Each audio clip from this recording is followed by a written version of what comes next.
Hey everyone, DB here. So rounding out my countdown videos, I'm bringing you guys, as I promised, my top 10 movies of 2015. Now this is my top 10, so it could vary from everyone else's. So if a certain movie that you love did not make it onto my top 10 list, it's either because I didn't watch it, or because I liked it, or just didn't like it that much. And before I actually start the countdown, I'm going to go ahead and do some honorable mentions of the movies that... The best way I can describe it is that if I was to make it like a top 15 or so, these movies would be at the bottom 5. But being that it's a top 10, they just didn't quite make the cut. So those movies are, for my honorable mentions, I'm not going to go into too much detail, but The Big Short, I really enjoyed it. It's just that, like, the next day that I watched it, there were some things that I couldn't remember from the movie that just didn't glue together for me. Ant-Man was a great Marvel movie, but not necessarily one of the bigger, more eventful films from the MCU. The Revenant, which is kind of, I think a lot of people are going to be surprised it's not in my top 10, especially my girlfriend, because whenever a TV spot for that movie came on, I would be like, oh my god, it looks amazing, and then I finally saw the movie, and I thought that the first 45 minutes and the last 45 minutes of the movie were amazing. The middle, to me, kind of dragged a little too bit, where it was getting just a tad bit boring, because after absorbing the cinematography and the visuals, I waited for the story and the characters to grab me, and after a while we're seeing Leo do the same stuff about trying to survive, and it just got kind of repetitive and dragged along a little too quick to where we're seeing like trees for like 5 whole minutes. I'm exaggerating, but it could have used a little tightening up in the editing there in the middle. What else? The Revenant, the Peanuts movie, fun animated film. I was just hoping to laugh along with it a little bit more than I thought I would. Room, great film, but that fucking kid. If it wasn't for that kid, the movie probably would have been in my top 10, but there were moments where I just couldn't stand that kid. Which is kind of sad because he gives a great performance. It's just that he's very much a kid, and people close to me know I don't like kids. And Jurassic World, it has flaws within its screenwriting. The biggest one would be, why the fuck would somebody make a park all over again with giant dinosaurs? But the movie is fun nonetheless, and it has a very childish climax, but I mean childish in the best way possible. That made me feel like a child again. So, those are my honorable mentions, so let's go ahead and get started with my top 10 movies of 2015.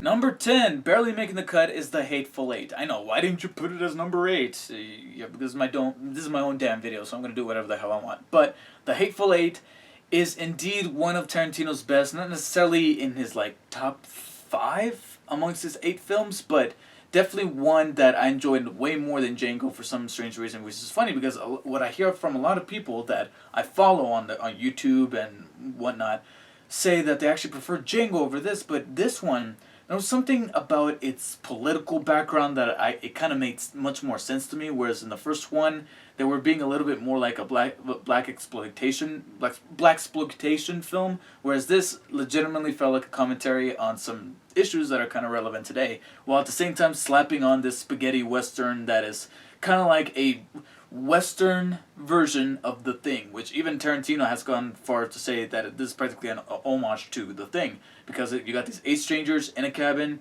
and as the movie progresses, there's this mystery about who did it kind of deal, and Samuel L. Jackson essentially carries the movie, and just the dialogue and some of the scenes and some of the details that you kind of look back after watching the movie and you kind of play the scenes in your head again, and you think to yourself, oh, maybe that's why it happened. My only nitpick would be that maybe the movie's just a tad bit too long, especially when Tarantino goes all old school and puts in an overture and an intermission, extending the movie to like over 3 hours. That's not necessary. I feel like this movie could have tightened up just a little bit. And there's a segment where we kind of flash back, and I felt like there could have been a different way to do that. But other than that, terrific film from Tarantino. This entry is known as the Do Not Kill Me entry.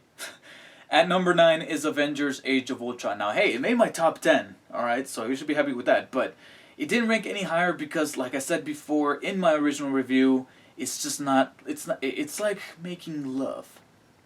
Sure, you have other experiences that are great, but nothing will beat that first time. And by that first time, I mean, very sweaty and very awkward and very weird. But anyways, Avengers Age of Ultron, very fun part of the Marvel Cinematic Universe, and I stated this already in my review, which you can go ahead and watch for further details.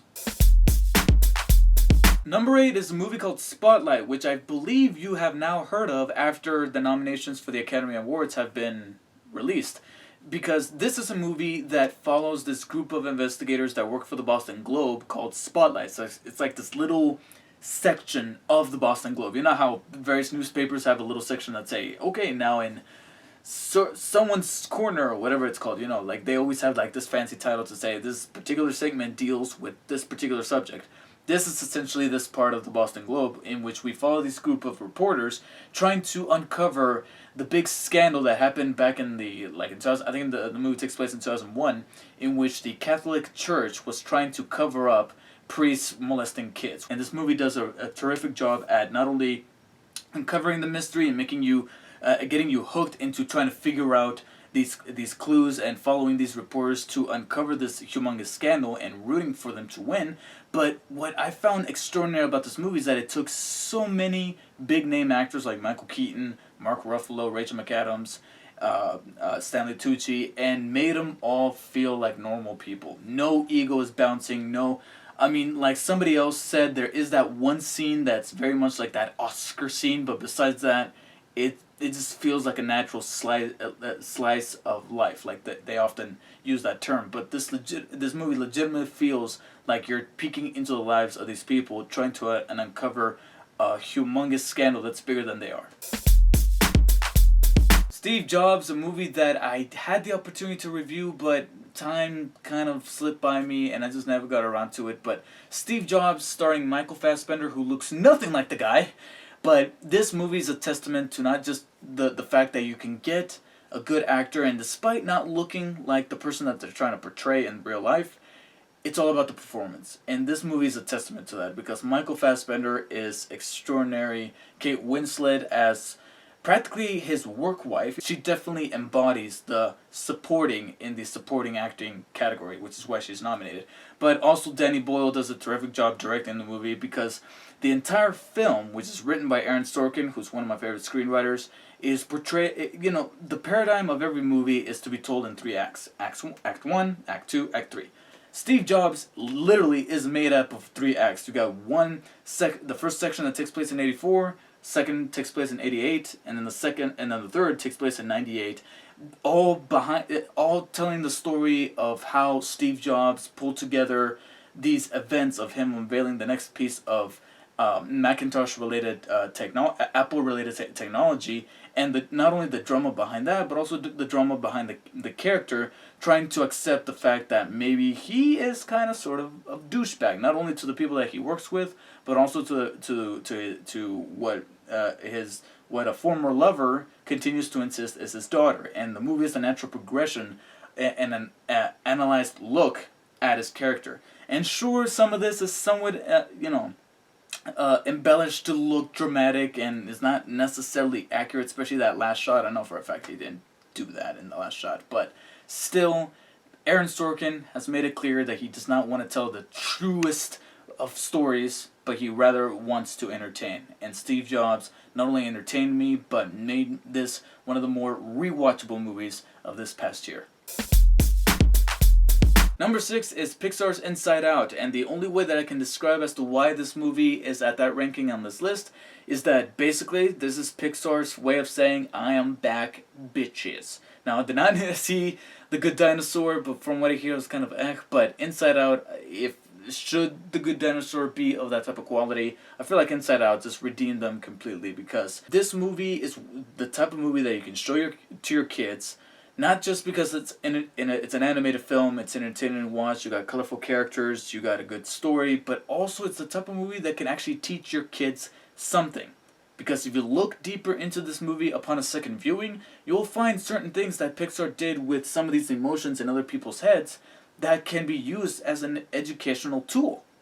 And that to me is fascinating. Beyond that, it's also the type of movie that the whole family legitimately can enjoy, both kids and adults alike. Number 5 is The Martian, the best comedy of the year, according to the Golden Globes. I don't know what the fuck that was about. Anyways, The Martian is definitely one of the feel-good movies of the year because it's very hopeful and inspirational, despite people comparing it to being a castaway in space which I'm not necessarily denying that it is, but it also takes a different approach to it, because I remember Castaway, I've only seen it once, and that was way back in the early 2000s when it came on I think I saw it once on video, and then the second time like on TV or something like that, and I remember it being very much a drama with a couple of quips here and there from Tom Hanks, especially to the friggin' volleyball. The Martian is much more comedic and optimistic, not just because your main character here, played by Matt Damon, is optimistic in his own right, but also the movie is designed to inspire, and The Martian is definitely a movie that inspires people to keep going, no matter how dire the situation may be. This guy gets stuck on freaking Mars, alright, and if he finds the will in him to listen to disco music and still survive, I feel like you can do it too. And that's what The Martian definitely delivers. Number 4 is Creed. Not the band, the movie. After Rocky 2, Rocky became practically a superhero franchise at that point. And it wasn't until Balboa that we finally saw an inkling of humanity being injected back into Rocky by Stallone, looking at the character and being like, you know, he probably rewatched Rocky 5 at some point. I was like, what the hell is this?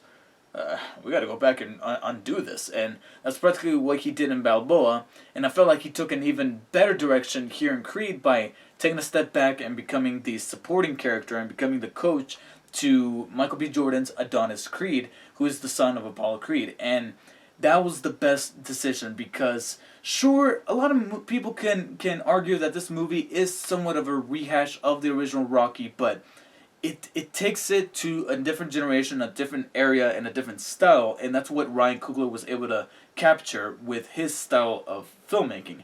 Upon that, Michael B. Jordan definitely commits to the role, and Sylvester Stallone, my God, after watching all those Expendable movies and him trying to be like an action hero, and him just becoming incredibly vulnerable in this movie and becoming, more importantly, a human being, especially one that comes with the name Rocky Balboa, is so refreshing and so much a different type of beast for Sylvester Stallone to tackle. And because of that, I feel like he deserves the Best Supporting Actor, not only the nomination, but potentially the Golden Statue itself for his turn in this movie, and that's why it ends up on my list.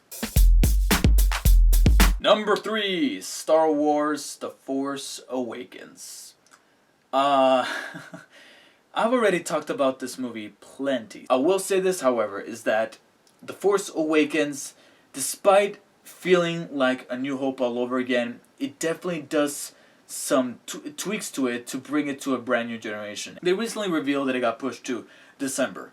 And honestly, at this point, since they haven't even started filming, I say take all the time you need to polish that script up and bring us a very satisfying sequel that is in fact better than The Force Awakens. Because 7 months is nothing to complain about at this point when they haven't even started filmmaking. If they had started shooting, then yes, that's something to be concerned about. But that was only a year and a half away. They need time. So 2 years, I'm willing to accept that, and I'm definitely looking forward to it. Number 2, Mad Max Fury Road. Nominated for Best Picture and Best Director.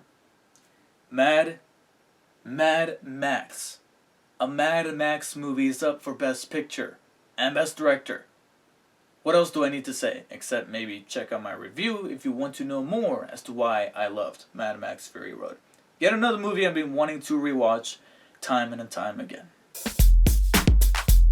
And finally, my number 1 movie of 2015 is Kingsman: The Secret Service. Let me just put it to you this way, is that I've seen this movie twice, and I wouldn't mind seeing it a third time, because every year there comes that one movie that after, even the second or third time watching it, I still find some kind of delight in seeing, and I just get like this feel-good feeling of as I watch the movie. And sure, I already know some bits that are coming up, but there's just some parts that I just can't get enough of. And from Kingsman, the one scene that I lost count how many times I would rewatch it over and over and over on YouTube, anywhere else, whenever it's on, the church scene. And also bringing us this tone and this story that not only parodies the spy genre, but also pays tribute to it as well. And also the James Bond movies that obviously rides the back of those movies that ultimately ends up becoming the movie's strength rather than its weakness, which is why this movie was a better spy film than the actual James Bond movie we got this year. My God, that's actually a little sad. Anyways, if you guys want to know more about my opinions on Kingsman: The Secret Service, be sure to check out my review. And with that, I wrap up my top 10 movies of 2015. So please let me know in the comments what your guys' favorite movies were from last year. What movies are you looking forward to in 2016? I mean, I got plenty. I got, obviously, the Marvel's films, DC's films. Just recently we got the Suicide Squad trailer, and I can't get enough of that, mainly because of the Queen song that they managed to use. Suicide Squad, Batman vs. Superman, Captain America Civil War. Does Thor Ragnarok come out this year, or is that next year? Yeah, I think it is this year. Or is it not?